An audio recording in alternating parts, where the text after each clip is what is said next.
Então, as soluções para o nosso planeta e para a humanidade estão na mão de quem? Do Cristo planetário. E como é que ele resolverá os nossos problemas? Encaminhando a Terra, através de encarnações, espíritos evoluídos que trarão as soluções para o nosso problema. Há uma colocação de Divaldo Pereira Franco, em que ele diz que as chamadas crianças índigos, ou crianças cristais, não é, estariam nesse rol desses espíritos que estão se aproximando do planeta Terra, que estão se aproximando do nosso orbe. E ele divide esses grupos de espíritos altamente evoluídos em 4 grupos. Primeiro, espíritos altamente ligados à justiça. Nós estamos vendo isso acontecer no meu país. Os jovens conseguindo coordenar situações políticas, administrativas, econômicas, que nunca aconteceram no passado. Um segundo grupo, espíritos muito evoluídos no ramo da engenharia e que trarão soluções para toda a humanidade e não somente para aqueles grupos mais privilegiados que vivem em países muito mais desenvolvidos que os nossos. O terceiro grupo, espíritos altamente evoluídos no ramo das artes. E o quarto, que no meu ver é o mais importante, espíritos com grande evolução no caminho da mediunidade. Então, os 7% de médiuns que são encontrados, declarados, médiuns declarados na humanidade, somos só 7%. Mas e quando esses espíritos com esse dom da mediunidade mais desenvolvida aportarem no nosso planeta, serão 10, 20, 30, 40% de médiuns, e esses médiuns nascerão na casa dos cientistas. Os cientistas não poderão mais virar as costas para esses fenômenos, porque os seus filhos serão médiuns, e eles vão querer explicações. E essas explicações trarão as informações todas que nós precisamos. A medicina, por exemplo, os médicos do futuro serão médiuns. Nós captaremos as informações do corpo humano que hoje nós precisamos de uma parafernália incrível para que possamos encontrar uma tumoração maligna na sua fase inicial. Nós compreenderemos o porquê dos males que acometem todos os seres humanos, sejam esses males morais, sejam esses males físicos, e veremos definitivamente que não existe injustiça divina. A injustiça divina tem que ser abolida do nosso vocabulário. Onde seria a injustiça divina se eu, em encarnação passada, tivesse disparado propositalmente um projetil de arma de fogo e tivesse dilacerado a medula de um ser semelhante a mim, um semelhante, e esse semelhante tivesse ficado paraplégico? Existe alguma injustiça divina se eu sofrer um acidente em encarnação futura e nesse acidente ter a minha medula dilacerada exatamente no local onde eu fiz a medula do meu próximo ser estraçalhada? Onde haverá a injustiça divina? Nós estamos agora espantados, tristes com essa tragédia acontecida na França, esse avião que caiu, 150 almas desapareceram, 16 ou 17 ou 15 estudantes alemães. Isso nos magoa, mas onde é que está Deus? Deus está onde para deixar uma tragédia dessa acontecer? Deus está dormindo? Está descansando? Está distraído? Está passeando? Como é que Deus deixa que isso aconteça? Mas se eu? Por favor, vejam com o sentido de meditação, o que eu direi.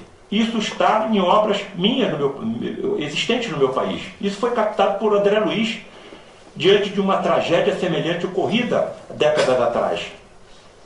E se eu tivesse, em vidas passadas, sido um corsário e associado a séculos meus, tivesse por especialidade o aprisionamento de navios mercantes, em que eu roubasse a carga e depois fizesse o navio ser afundado para eliminar as testemunhas, com toda a tripulação e os passageiros, incluindo aí mulheres, idosos e crianças. Haverá alguma injustiça divina se em encarnações futuras eu estiver dentro de um aparelho que se despedace no ar e que eu seja mergulhado no oceano onde eu fiz parecer ou perecer tantas vidas em vidas passadas? Então, essas tragédias estão relacionadas com o nosso comportamento. É uma lei matemática. Não tem como eu fugir disso. A semeadura é livre, mas a colheita é obrigatória. Ou então é melhor não acreditar na existência de Deus. É mais fácil, olha, não acredito em Deus.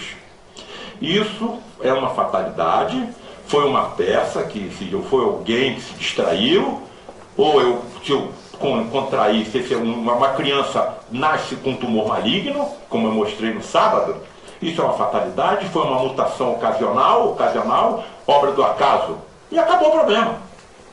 Se eu não acredito em Deus, o problema está resolvido. Se eu acredito em Deus, eu estou com um problemaço para resolver. Onde é que estava Deus? E os nossos filhos estão querendo saber disso. Nasceu uma criança no Ceará, no Brasil, no ano passado, sem braços e sem pernas. As redes sociais enxamearam de mensagens dizendo: Deus não existe. Porque Deus não permitiria que uma criança nascesse sem braços e sem pernas. Dentro da filosofia espírita kardecista cristã, da reencarnação e da lei kármica,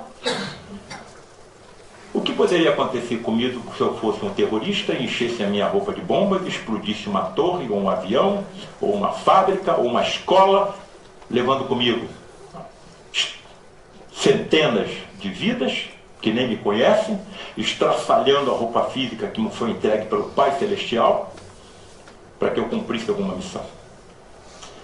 Isso nos leva a considerações que não tem fim, não tem horizonte. O suicídio, por exemplo, houve uma jovem que se suicidou.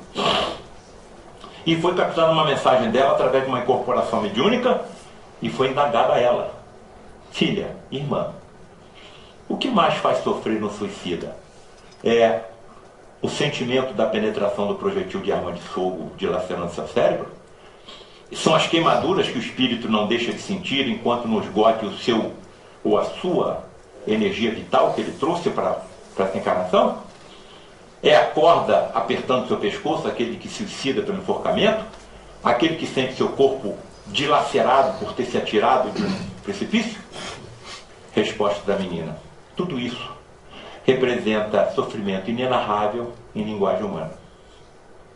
Mas nada se compara. Nada se compara à visão permanente. Não é a visão em um momento ou em outro. É a visão permanente que eu tenho do meu pai e da minha mãe, idosos, sofrendo com fome, sede e frio, e eu não ter um corpo para ajudá-los.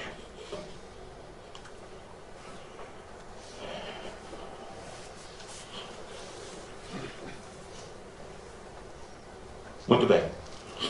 Essa é a denominação que a ciência está dando para o que nós sabemos desde os meados do século XIX, né? Foi captado, foi informado isso a Allan Kardec, ao perispírito. Eles seriam campos energéticos que seriam responsáveis pela forma característica e organização de sistemas, não apenas no âmbito da biologia, mas também nos âmbitos da química e da física. Aqui está Sheldrake, com seus campos morfogenéticos, que se encaixam matematicamente na descrição dos espíritos do que é o nosso perispírito. A nossa forma que molda os nossos corpos, a nossa forma que ordena a evolução das nossas células, para que elas possam adquirir a orientação que nós necessitamos para termos essa roupagem física. Então a ciência está se aproximando daquilo que nós já sabemos. E explicará, porque nós precisamos da ciência. As religiões precisam da ciência e a ciência precisa das religiões. Algumas religiões pregam aos seus seguidores que nós existimos aproximadamente há 7.000 anos e que Deus nos criou como nós somos. Não é possível, porque a ciência está mostrando os fósseis, mostrando a nossa evolução. Da mesma forma, a ciência está errada em atribuir ao acaso tudo isso que acontece. Então, as duas vertentes que nos guiam precisam se aproximar. E nessa aproximação estará a solução para todos os nossos problemas. E nós atingiremos níveis de evolução planetária a ponto de auxiliarmos outras civilizações mais atrasadas ainda do que nós próprios.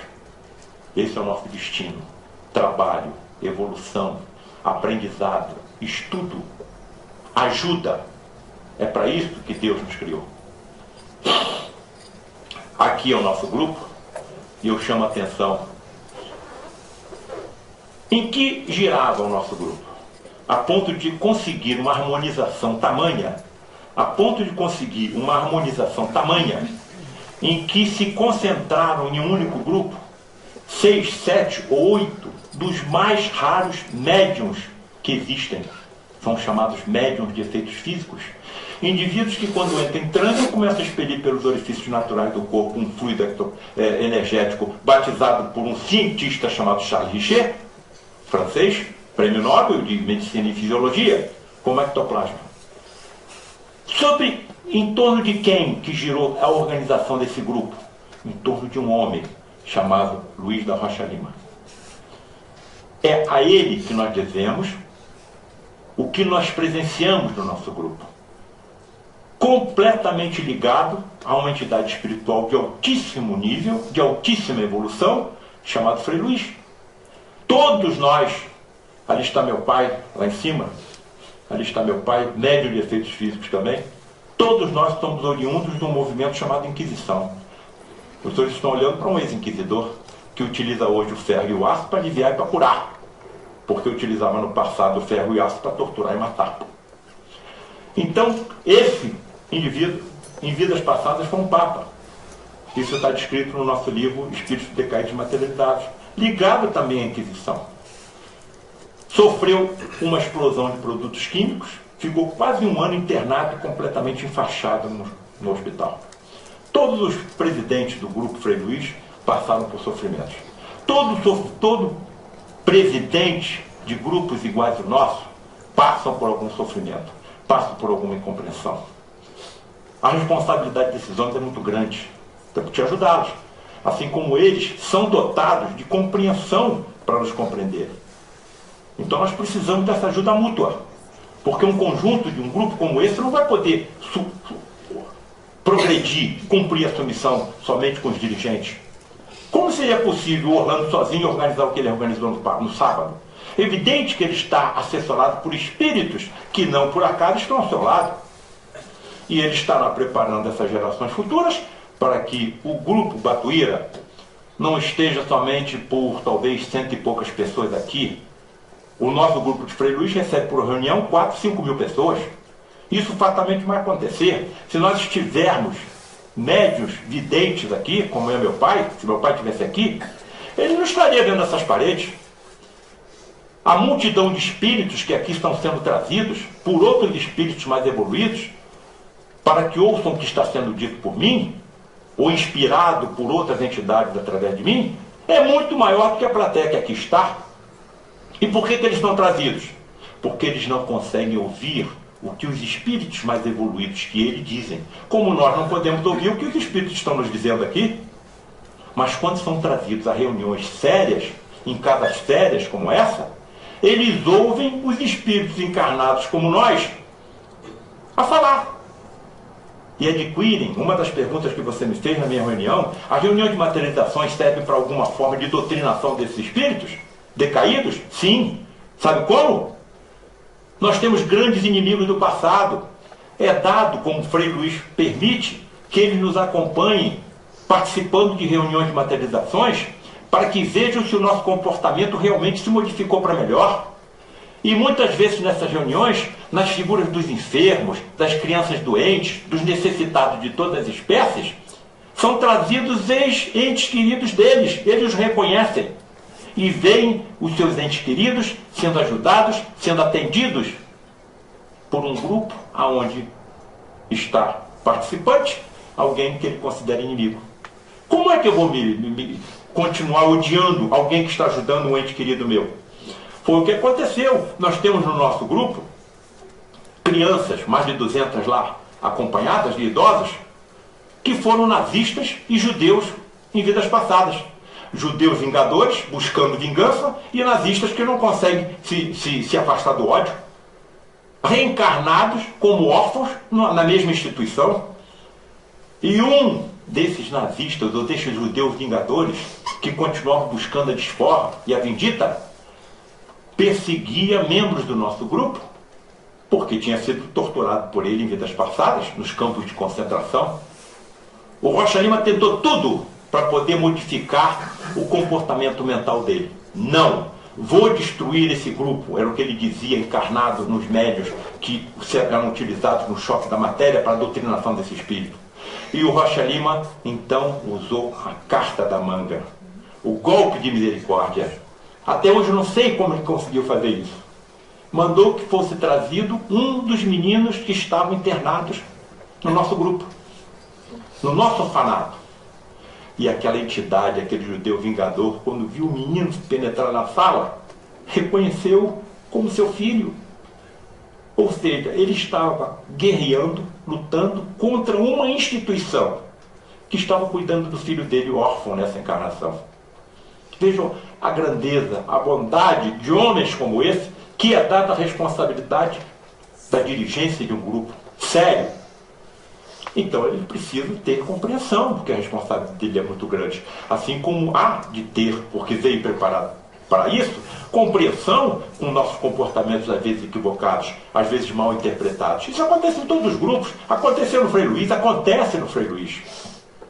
E muitas vezes acontece, sabem por quê? Como aconteceu comigo próprio, não vou nem entrar em detalhe porque eu tenho vergonha, para que eu me afastasse do grupo. Aconteceu isso há cerca de 15 ou 20 anos, já não me lembro mais. Quer dizer, a agressão foi tão forte, quer dizer, você vai sair da sala 1, quer dizer, trabalhando ao lado do Frederic von Stein, porque você foi comentários em relação a você é esse. E vou para onde? Não, você vai sentar comigo na mesa, o presidente me chamou e falou isso, não foi o Rocha Lima de aquele desencarnado. Você vai sentar comigo na mesa principal e vai interpretar o Evangelho. Olha, eu não tenho condições disso. Não, você não tem condições você fala tão bem, você não tem condições de interpretar o Evangelho, como é lido na hora que nós abrimos no início da reunião? Talvez, mas eu prefiro começar aonde eu comecei há 20 anos, quando aqui cheguei. E aonde foi que você começou? Eu vou sentar na assistência. Fiquei 3 anos sentado na assistência. Meu pai sairia comigo, porque a primeira coisa do meu pai, vamos sair do grupo. Não, papai. Isso deve ser alguma aprovação. Eles estão nos testando. Provavelmente haverão missões mais importantes serão colocadas nas nossas mãos. Vamos permanecer aqui. Aqueles que nos atacaram se afastaram, não é? Com rixas profundas. E se eu tivesse me afastado, eu hoje não estaria aqui. Eu não teria absorvido a missão de escrever esses livros que saem quase automaticamente, Deus sabe de onde. Eu leio, de onde foi que eu tirei isso? Parece que você está sendo ditado nos teus ouvidos. Isso pode ser interpretado individualmente por qualquer um de nós. Não é só num grupo espírita, no nosso ambiente de trabalho, na nossa casa, no nosso lar, junto daqueles que nós estamos hoje como companheiros familiares. Tudo isso é possível. Então, se aconteceu o que acontece no Grupo Frei Luís até hoje, é graças a esse homem que transmitiu para as gerações que o sucederam o mesmo comportamento.